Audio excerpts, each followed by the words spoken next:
वज़ीर आज़म इमरान खान अवाम खे हिकु भेरो ॿीहर SOPs ते सख़्तीअ सां अमल करण जी हिदायत कंदे चयो आहे त जेकॾहिं SOPs ते अमल न थियो त तमामु ॾुखिया ॾींहं ॾिसणा पवंदा। अफ़सोस सां चवणो थो पवे त SOPs ते अमल न पियो थिए, हाणे सख़्ती करणी पवंदी।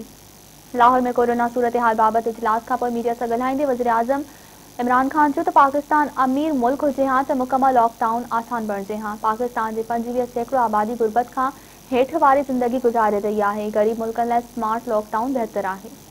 इमरान खान चयो त पाकिस्तान में कोरोना वबा तेज़ी सां पखिड़िजी रही आहे।